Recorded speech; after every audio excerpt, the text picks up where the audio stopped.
He spent his life upholding the law at the highest level, respected, accomplished, and humble. But on a quiet stretch of Alabama road, none of that mattered. When a routine traffic stop turned into humiliation, one retired Supreme Court justice was forced to confront a truth he knew all too well, that justice in America doesn't always wear a robe. This is the story of dignity, bias, and a moment that sparked something bigger. The road was quiet that morning. Just the whisper of tires on old Alabama pavement and the low hum of Clarence Wilton's 1993 Lincoln gliding down Route 43. He didn't need GPS. These were the same roads he and his late wife had once driven to escape the noise of Washington. She loved the pine trees and wide fields. He loved the quiet. Clarence Wilton was 72, a retired Supreme Court justice. His name was carved into law books and echoed in lecture halls. But none of that mattered out here. Not to him. He preferred the stillness, the anonymity. He wore a beige cardigan instead of a robe now. His days were filled with community meetings, dusty paperbacks, and old gospel records.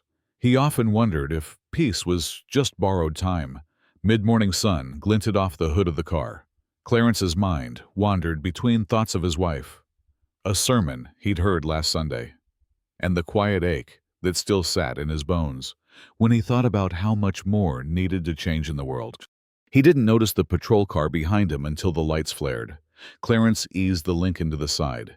He didn't feel fear, not at first, but there was a sinking sensation, an old, familiar one deep in his chest. He lowered the window.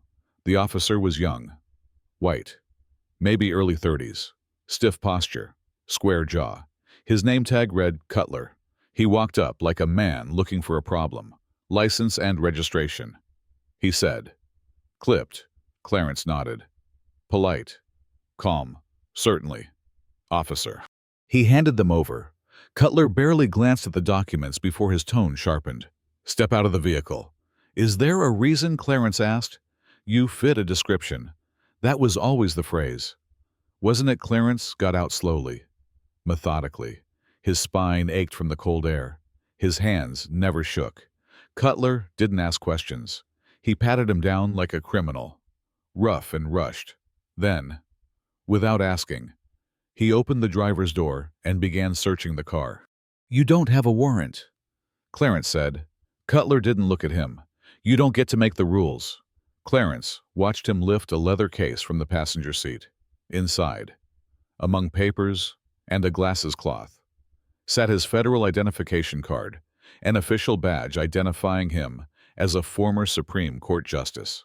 Cutler held it up, squinting. This a joke? No, that's real. Cutler scoffed. Right, you're a Supreme Court justice, just cruising Alabama in a 20-year-old Lincoln.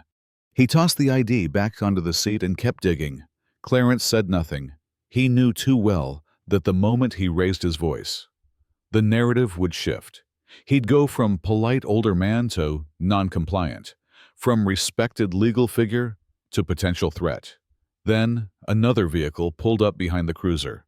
Deputy Morales stepped out. A local, middle-aged, Latino.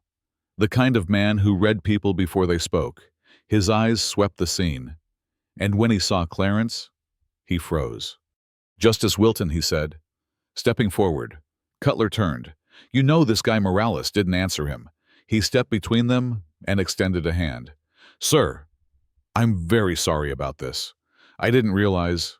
You didn't, Clarence said quietly. But he did. He realized something. Just not the right thing.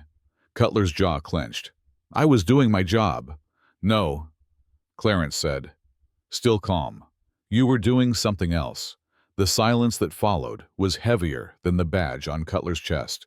Morales apologized again and offered to escort Clarence safely home. Clarence declined. He got into the car, closed the door, and drove off with dignity still intact, though bruised. That night, he sat in his study with the lights off. The smell of old books surrounded him.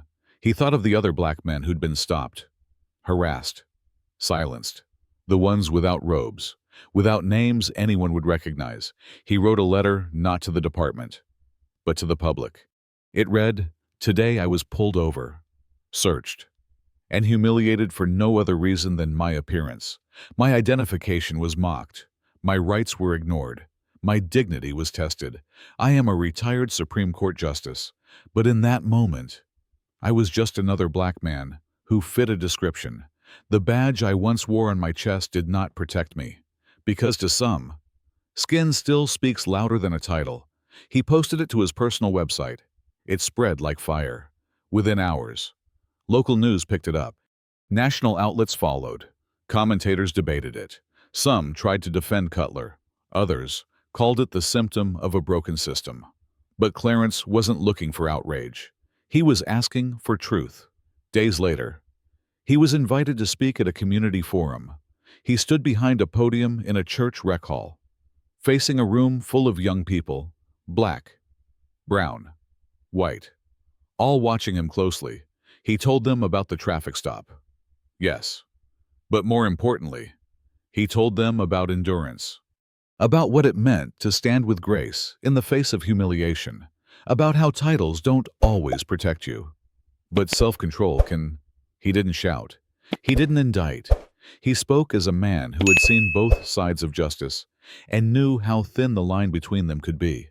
When he finished, a teenager in the front row stood and asked, "What should we do when it happens to us?" Clarence looked him in the eye. "Know your rights," he said. "Stand firm, speak calmly, record everything. And remember, it's not your job to fix their fear. It's your job to survive it. Then speak out loud enough so the world has to listen." Cutler was placed on administrative leave pending investigation. The department released a statement. Neutral and forgettable. Clarence never called for his firing. He didn't need to. The court of public opinion had already passed judgment.